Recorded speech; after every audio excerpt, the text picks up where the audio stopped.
now rocking with the best. Who's the boxing show that's knocking out the competition? The kick-ass podcast that make you want to listen. The place where boxing fans and fighters rejoice. Thumbs up for Richie, you're listening to the fighter's voice.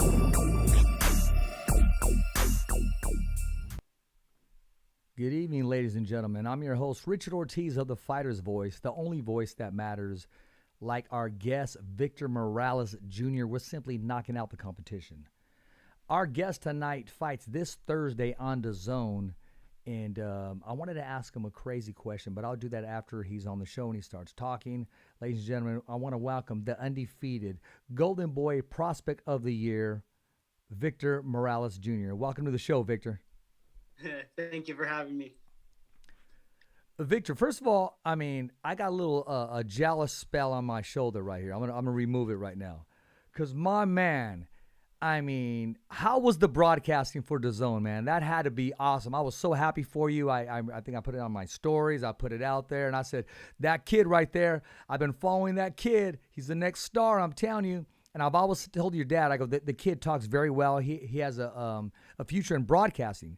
And your dad kept saying, well, yeah, that's fine. But, you know, he's boxing right now. I go, yeah, I understand that, but he just talks very well. Remember we had dinner, I think, at Lemoore, Tachi Palace. We were all sitting at the table. Of course, yeah. The broadcasting, it was a great experience for sure. It was different. I'm not gonna lie, it was different. I was nervous. You could probably tell, you know, in the beginning of the broadcast I was nervous, but as it went on, it was easier and easier. But yeah, it was a fun time. Well, you did great, man. You did wonderful, and those are the opportunities that come your way. Being a good-looking kid, you know, having it your way, and just, you know, being a coach's dream. Because I remember I had a person tell me a story. I signed this kid not only on talent. I mean, my camera went down. We're gonna change this up right here because I want to tell this story. 1 second. So, excuse me. I'm talking to this gentleman, and he said, Richard, we signed this kid not only on talent, but his mannerism, the way he dressed, the way he conducted himself like a true champion, not only inside of the ring, but outside of the ring. Outside of the ring, he said, Richard, he's a champion already. Inside, you know, we're going to build that opportunity, and when that opportunity comes, he's going to be able to answer the call, knowing that we did him right and he did himself right by the way you were brought up and the way you were raised. Yeah, absolutely. Yeah, I was always raised like that. I got tips and tricks from Sean Porter, you know, to be the champion inside and outside of the ring, to dress well. My manners have always been there since I was little. So it comes pretty easy for me. But yeah, that's me. I remember when I covered your first fight, and after the fight, I asked a promoter who was actually the fighter. I was thinking, well, okay, you're the main event, but okay, who's this kid right here? Because you conducted yourself as such. I mean, you had a booth, you were selling T-shirts, but yet you were in a nice silk suit, man. And a lot of people recognize that and how you conducted yourself. And that was I think you were maybe 7-0 at the time. At that time, I might not even have had that many fights. I think when we first met was probably, I think that was my second fight. It probably was, man. I think that was my second fight. Maybe you weren't 7-0. Maybe I had 7 beers that night. Maybe that's what it was. I don't know. Something about 7. Maybe, but yeah, I think when we first met, it might have been I think it was my second fight, honestly. Or maybe it was one of the really early fights still. But yeah, it's just it was back at home, so I had to make it as big as we could. I remember, and I was thinking, okay, because you came in with a mariachi hat, but yet you came out to some like AC/DC or something, and I asked you about that, and you said, well, actually, they made a mistake with the music. They were supposed to play a different track for you. So now, do you remember exactly what I'm talking about? Yeah, yes, and yeah. So that wasn't my second fight. That was so you were probably right then. That was probably like my fifth or sixth fight. But yeah, they messed up my music. They told me they said go when you feel, and my song never came on. The guy looked at me and said, you need to go, and I'm like, that's not my song. And I just went out anyways. I was like, whatever, I'm just gonna use it, and it worked out. Well, the crowd responded. I mean, I was surprised. I was saying, okay, that's a different look, man, and it worked out for you. But now you're here. I mean, you've been on some different cards with some different promotions, and your dad was very patient. He just said, okay. He said, watch. He said, we want to make the best decision for you. And we've talked about this story before. And now becoming Golden Boy's Prospect of the Year, the Zone giving you the opportunity, because they're investing in you, because they know, okay, man, we're gonna get this kid here. Somebody probably saw you and said, okay, we got to get this kid a microphone. He's very marketable. He should be on TV. And like you said, you learned a lot from Sean Porter leading up on how to conduct yourself. Do you mind sharing some of those conversations that Sean, had with you? Well, it was pretty much just like, before and after the fight, professionalism. It's just, and it's easy. It's not like I had to force anything, because I was always like that. But going into like my pro debut and stuff, him and his dad took me to a suit store. I picked up 3 suits, and they said, look, you're going to be in the ring, but afterwards you're also going to be professional too. This is the best way. He's like, this is how you're going to do it. And, suits was what it was. I'm going to be professional inside and outside of the ring. And whether I chose to stick with that or not, it was my choice, and I stuck with that even to this day. But even down to the broadcasting, I had talked to Sean like 2 days before the broadcast, hey man, this is my first time. Give me tips and tricks. And so he sat down, talked to me for a little bit on FaceTime, and made me feel a lot better about what I was going into. Well, yeah, I mean, you did do good, and you learned from one of the experts, man. I mean, Sean conducts himself as such, very professional, and he has a line of suits and ties. And Sean likes to dress up, man, and very cool guy. Yeah, he does. Very smart guy. Knows his boxing as well. So let's talk about this Thursday, man, the Zone, man. I mean, let's talk about you getting back into the ring, and what do you know about your opponent? I know that he's from Sacramento. He's a awkward southpaw. Gonna come fight, prove to everyone why he's supposed to be there. Crash the party. I'm gonna go out there, do what I do, and come out with a win. And then afterwards, we'll be back again in the suit. There you go. Outwork him, because I know you work very hard in the ring. Yeah, of course. We're going to go out there, outwork him. We're going to try and give the fans and everyone watching a different side of Victor that they haven't seen in a while. By the way, how's your dad doing, man? His collection of cars and, what's next? Videos that'll be coming out. And, I mean, you guys are everywhere, and you guys got a lot in common. You guys enjoy the same things. We enjoy the exact same things pretty much. We're into cars, boxing, guns. I mean, you name it. We're pretty much, it's, like father, like son to the T. Hey, man, I won't forget what your dad told me. He said, Richard, you're a real one. He said, I know all these other guys. He goes, but you're a real one. And when he told me that, it stuck with me. And, that's probably one of the biggest compliments that I've got. So, that I've gotten. And for people to recognize that, there's nothing fake, man. What you see is what you get. Love it or leave it. It's who I am. And that's the way you conduct yourself inside of the ring too. Yeah, exactly. And we hold that to, we hold people to a high standard. And when we come across people that we truly, truly connect with and we like, then you're stuck with us. So you're stuck with us. No, that's good, man. And the respect that you do. I love the pictures. I love the, you recognize where I'm coming from, the thumbs up for Richie all the time. I appreciate that. That's always dear to my heart. And some of my favorite pics are you in there that I like to share. So I just can't do it every day. I think that's kind of weird, but I'm selective. And sometimes, when I do it, it just pops up. I don't have like, okay, I'm going to look for this picture. It just happens to pop up. But when I know it's close to showtime, sometimes they'll just pop up too. So what I'm saying is you're always looking good, not just in the ring, outside of the ring, but you guys come geared out, man. You guys got new hats, you guys new fight T-shirts, and that they're in different colors. Actually, we had Robert Garcia on the show before you came in. So I had that red shirt that you sent me that one time with the Golden Boy and with the emblem on there. I was going to try to get in there and change real quick. And then all of a sudden I hear Victor, hey, how's it going? So I was too late for that. But it's okay. Let them know I went back-to-back shows, man. I mean, what other podcast does that? You know, I try to challenge myself and make it happen, right, Victor? Yeah, that's for sure.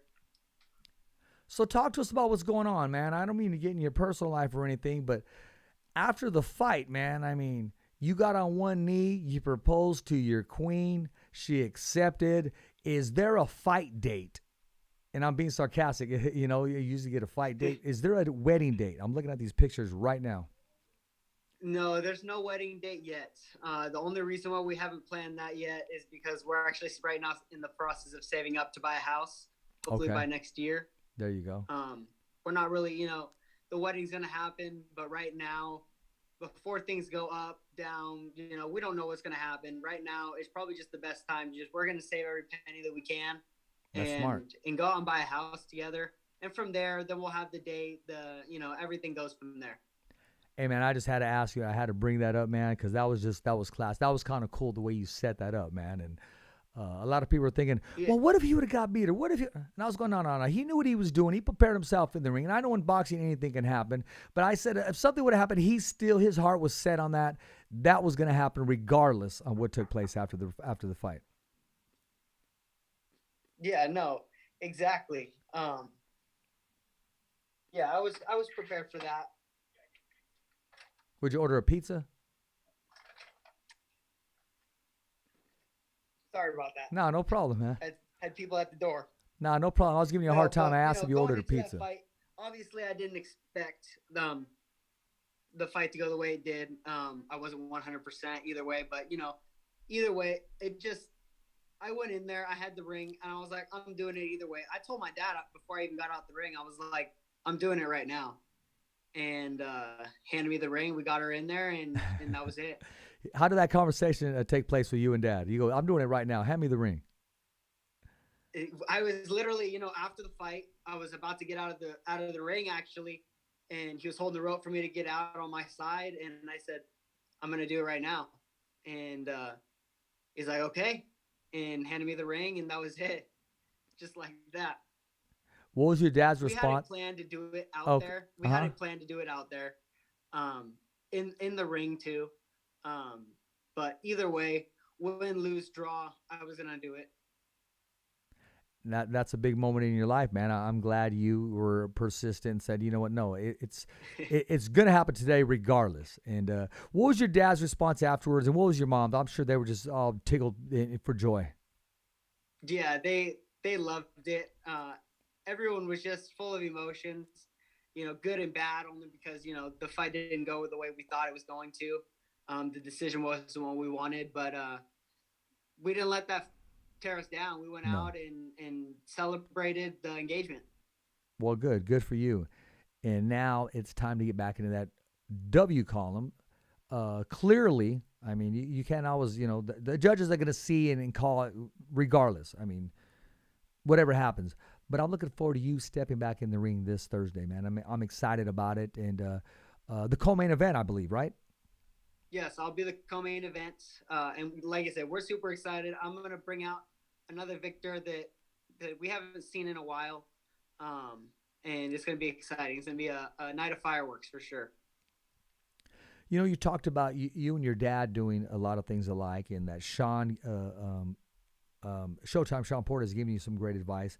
What other athlete or fighter or anybody in your life has made an impact with just some words of wisdom that stuck to you that you still respect to this day?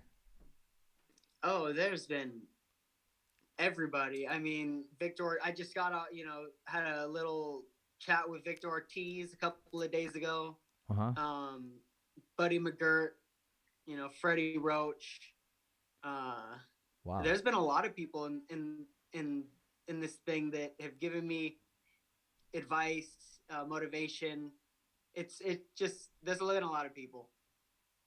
Well, I'm glad you acknowledged that and you received from a lot of people, man. And, it sounds like you got a good team around you, a good advisory team, good management team, and things are going your way, man. Yeah, for sure. That's why we keep working hard. We want to keep that in our favor and just go out there and win a world title. We want to give this the biggest shot that we can. I want to ask you about last week's fight. First of all, what you know, I was talking to our last guest, Robert Garcia, about it. He gave us his take. What did you think about the performance of Canelo, and also Bivol? What do you think of him as a world champion? That fight, I didn't expect that. I kind of did, but I kind of didn't. I expected it, but I didn't expect it, but I wasn't going to be surprised. I've been saying it for a little bit now, last, maybe 3-4 fights, that Canelo hasn't been putting together his punches as well as he used to, at least, and has been relying on, the hands up defense and just, being able to use his power. And when that trait completely switched on him and he fought someone like Bivol that's very disciplined and his defense was on point, it was weird to see Canelo in that position. You could see maybe at 7th, 8th round that Canelo was starting to feel a little bit gassed. Yeah. Just because he's putting all that energy and loading weight up into those punches that they weren't really doing anything.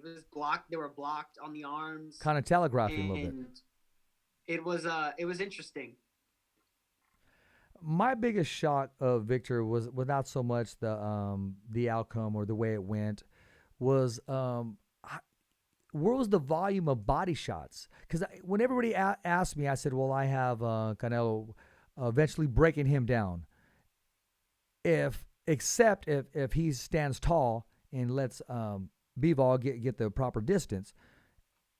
I guess Canelo just thought he was just going to walk him down. I think we needed some body shots to slow him down, even if they were on the hip. Just something to think about, something to slow him down for the second half of the fight, which Bivol was the stronger person in the second half of the fight.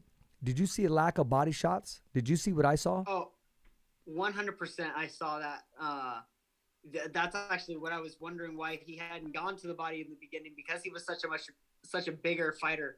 Anyways, that would have been the first thing to go for. Yeah. But we don't know. He thought that he won the fight at the end of the day. I know how that feels, because going into my last fight, I thought that I was way ahead on the scorecards. I watched the fight back and I'm like, okay, that fight was at the time being. Yeah. But it definitely did surprise me that he didn't go to the body. He didn't do certain things. His defense wasn't really there. He tried to just use his hands up defense the whole time. Didn't really use his head or his feet at all. Dropped his hands a lot. And it looks like he just underestimated Bivol, and it backfired on him. I will say this, and it's not taking anything away from Bivol's victory. You're Canelo. You're the man. You've been getting away with this forever. I mean, you're going to walk him down, land your big shots like you have been doing it. Sometimes you get caught up on your own hype and your own expectations of yourself.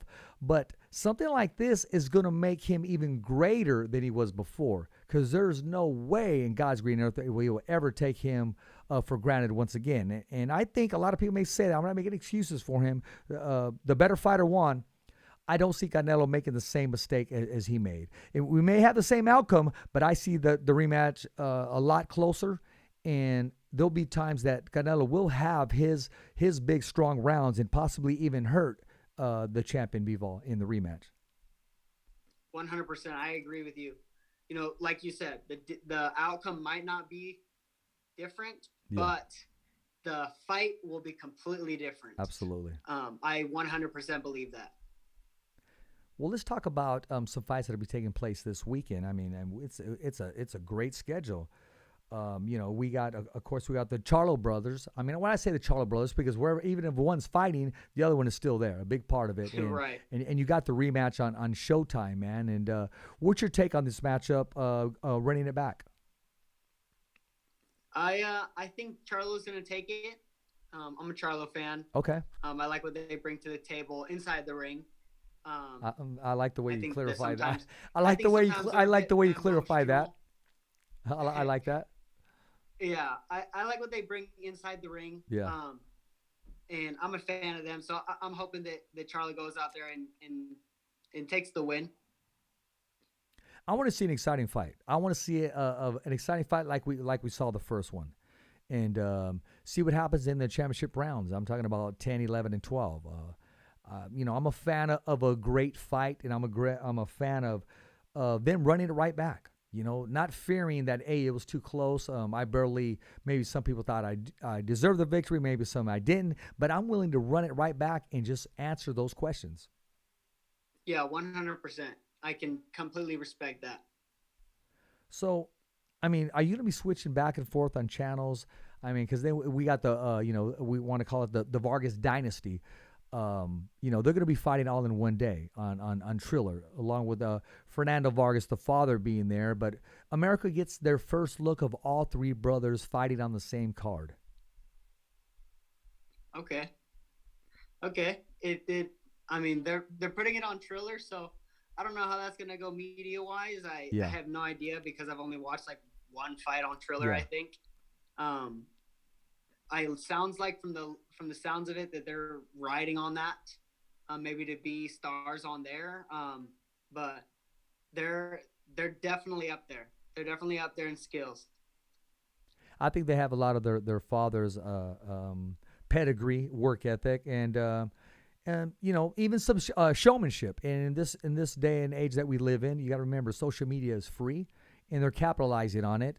And also making good, but at the end of the day, these guys can fight, and it's okay to be, have that, that it factor, some good mannerism and some wits, and just being sharp on your feet, and also your vocab. It's always good to entertain people both inside and outside of the ring. That's my take on that. Yeah, I completely agree. Right now, the business of it, social media, it takes such a big, it's such a big thing right now that. Just having a good social media following brings you money. It is what it is. You can say whatever you want about Jake Paul and all these guys, fighting on all these cards. You can say whatever you want, but, they're bringing new fans, different fans. They're bringing a lot of fans to the sport, and they should be paid the way that they're bringing in people.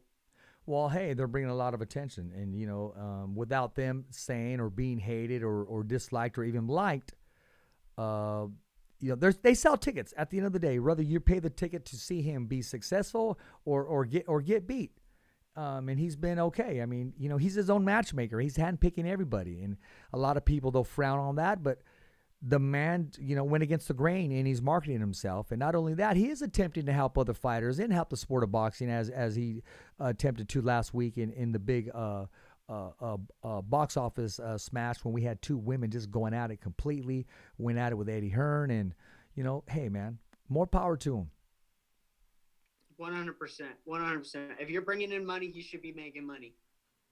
Absolutely, man. If they're going to capitalize on your name, you capitalize on the American public, because they're curious, they're interested in what's going on, whether they frown on it or not.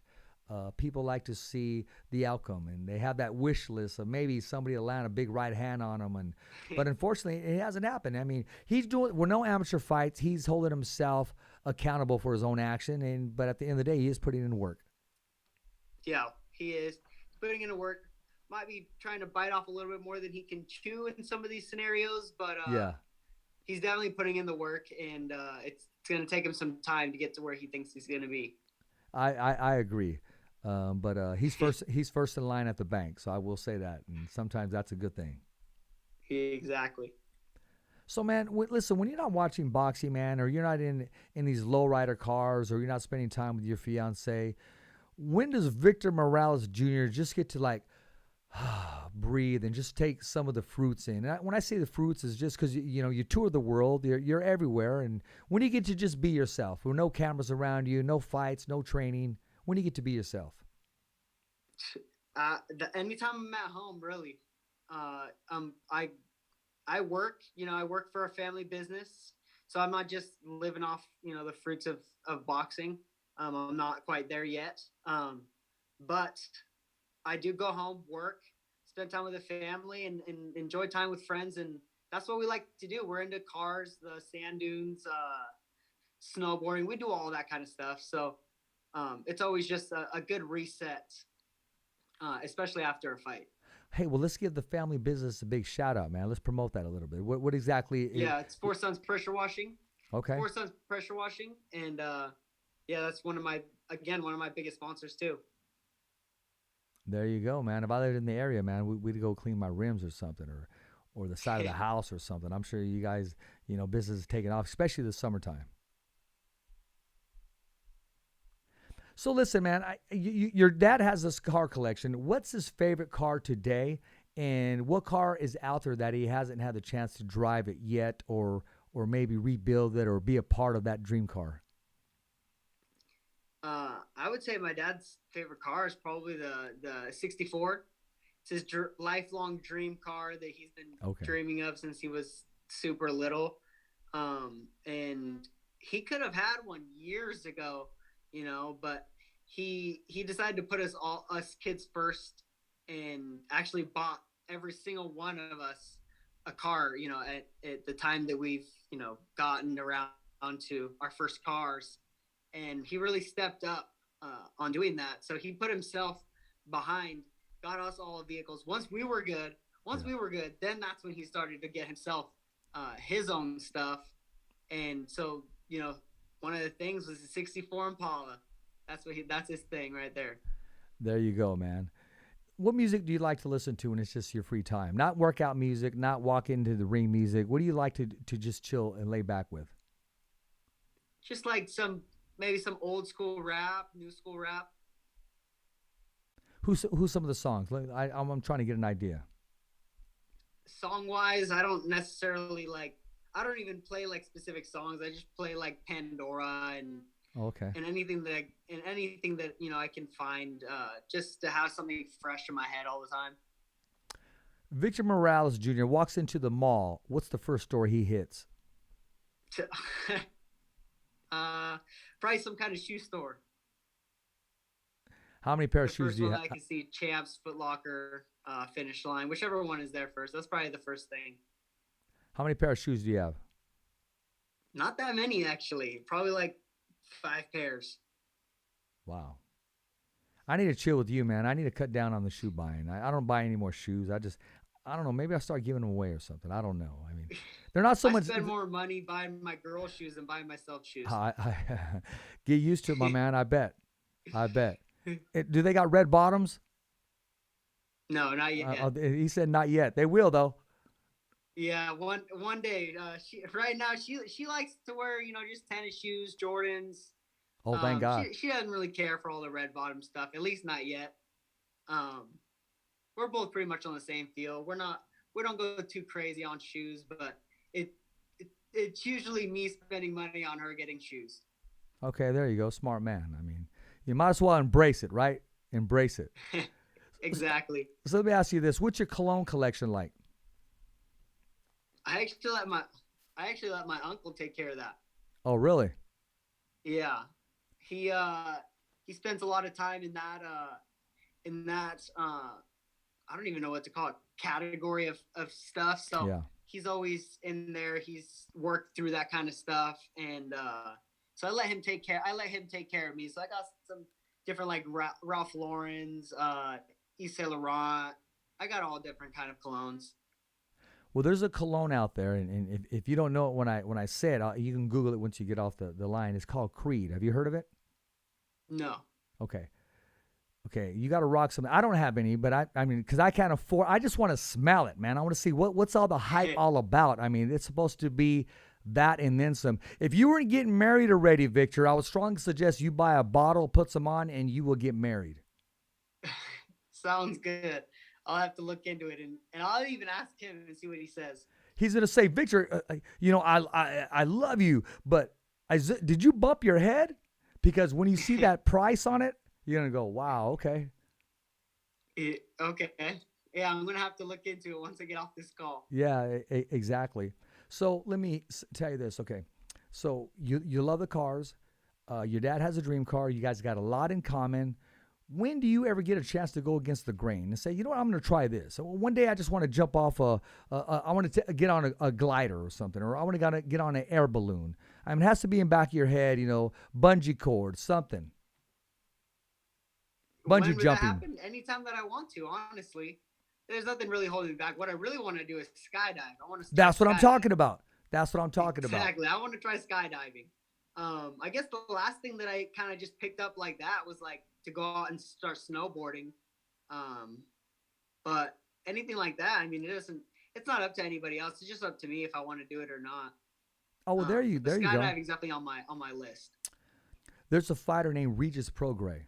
I suggest you follow him, check out his channel. That guy he just goes for it, man. I mean, he swims with like freaking, I'm not lying. He'll swim with like alligators, cliff diving, skydiving, board riding. I mean, the guy just lives life, man, on the edge. And, whenever I talk to him, he says, man, I just want to have fun. He said, when I'm done, I'm done. And he takes his boxing very serious, but on his free time, he likes to do he'll let his son hold a spider, or he'll let his son jump off of like a baby cliff or something, and it's just that's what he loves to do. So I use that when I ask other fighters, what's their thing they like to do that is not your typical fighter, that likes to do different things, challenging himself. That's not inside of the ring. So yeah, skydiving. I mean, there's nothing wrong with what he's doing.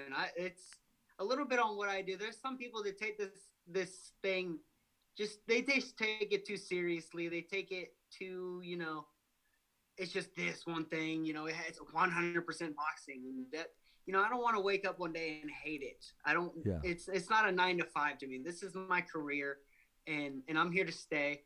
So in order to keep that same mentality, I like to take my mind off of it for a second. Like I said, I spend time with my family, right in the cars and all this and that, and that's my reset. That way on Monday, we're back in the gym. We're ready to go.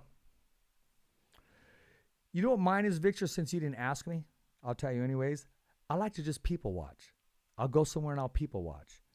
And it's kind of funny sometimes because you'll see a couple come in together and sometimes they don't leave together over, I wanted ketchup. No, you wanted mustard. I mean, just the simplest things, and I'll people watch. Not get in their business, but I like to just relax and just people watch, maybe have a cold one or a few and just examine life, human beings. Mm-hmm. So some of the questions that I had here, I'm just trying to get a thought process of you. I'm trying to get them to know exactly a little bit about you. How many times do you get road rage driving around? I don't get road rage. You don't. You're always calm and collected. I don't get road rage at all. I'm too level-headed to be, messing with some stupid fool on the street that cuts you off. Is making a wrong turn. Maybe I made the wrong turn. Life is not that serious, right? If you're getting pissed off in your car, go be pissed off in your car somewhere else. Don't be pissed off at me. Accidents happen. I get it. I'm like the same way. I like that. If I make an accident, my bad. I'm sorry. If you did, dude, just remember next time. I don't really care. I'm moving on. Life's too short to be road raging on the road and driving like a maniac. Well, you can't road rage, Victor, when you're just cruising in a 64, man. I mean, everything's pleasant. Every day's a Sunday afternoon, like Lighter Shader Brown said. You're chilling. You're relaxing. I mean, life is good for Victor. Life is great for Victor. I got me, my fiance, my brothers. I got my freaking dog at home that loves life. Listen, we're living a good life, and there's no reason that I have no reason to go out there and just road rage for no reason. That's just not me. That's just not me. So when does that competitive nature take over at all? Do you got a baseball team? Do you act up when they lose, or maybe a football team, or again, you don't just take life seriously all the time? Is there anything that offsets you? I need to know.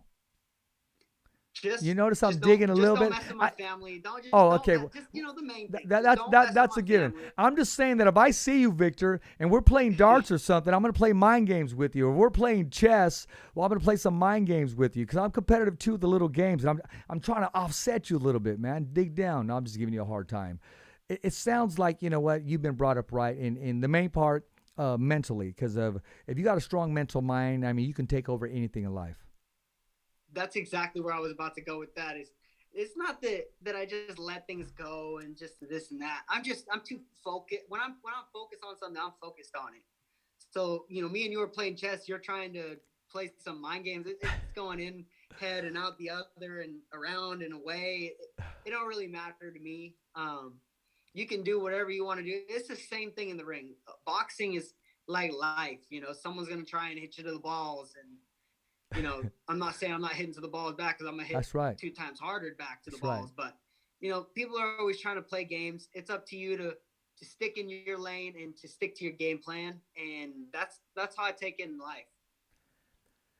You know what I'm just now realizing? This mentality is right now is because, shit, this is fight week for you, Victor. You're cutting weight. You're a little edgy. You're kind of this and that. My bad, brother. We should have done the interview afterwards.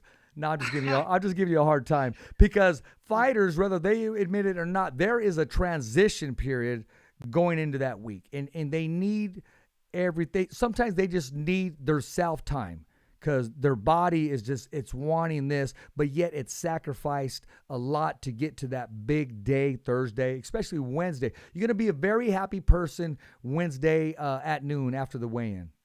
Oh, absolutely. I feel like I'm pretty happy right now. I know. I'm giving you a hard time. I'm not like all grouchy. I usually don't get like that anyways, unless my weight cut was hard. Yeah. No, you're good. I'm just giving you a hard time, man. Huh? No, you're good. I'm just giving you a hard time, brother. Yo, yeah, no, I mean, I'm good. I had a good weight cut. It was easy. I'm still drinking water and eating and stuff. So my weight loss, but you know, come tomorrow around 12, 1 o'clock, whenever weigh-in is, it's a different Victor for sure. Absolutely. So what's your lunch or meal of choice after a weigh-in that you can get away with? That smart. Well, I've been doing one thing for a while, but we're actually going to switch it up and we're going to go just a lot of protein and carbs right after. Okay. I usually go for like a pasta, but this time we're not going to go pasta. We're going to go straight protein and then just mixing carbs and different things. But yeah, we're going to be eating good, rehydrating. I got my Pedialytes, drip drops, almond butters. I mean, I got a whole bag full of rehydration stuff here, and so I'm excited. Now, let's talk about the meal after the fight. Meal after the fight would probably be, well, we're going to be here at Fantasy Springs. To be honest, we're probably going to that pizza place. That's right. That's upstairs. That's right. We're probably going to that pizza place as a extra family. Extra cheese on the pizza. Yeah, extra cheese, extra meat, you know, put it all on there. Put it all. That's right. That's right. So after the fight, after I get done watching you Thursday, I'm going to look at my watch and say, well, I don't have mine on right now. Victor right now is just tearing up that pizza. My man, do this. Try this.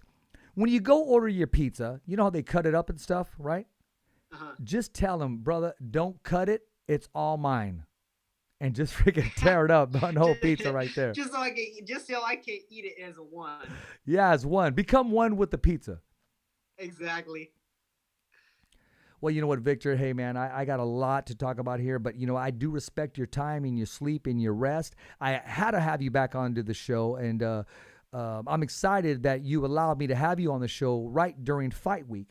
I'm going to be watching the fight. I'm going to be tuned in, and I'll be texting you, telling you congratulations, as I always do, and I look forward to having you back on the show, man, and next time you're back on here, I'm going to throw some fight scenarios at you, and we're going to run that whole broadcasting sequence here on the show. How's that sound? Sounds good. Sounds good. Again, I appreciate you having me on the show. It's always a pleasure, especially with you. I appreciate it, man. Tell your mom and dad I said hello, the rest of the family. And as always, this is the best part of the show right here. I'm Richard Ortiz, your host of The Fighter's Voice. Make sure you tune in this Thursday on DAZN and watch the undefeated Golden Boy Prospect of the Year, the one, the only, Mr. Victor Morales Jr. And as always, it's a wrap. Thumbs up for Richie. Thank you, Victor. I appreciate that, brother. Yeah, of course.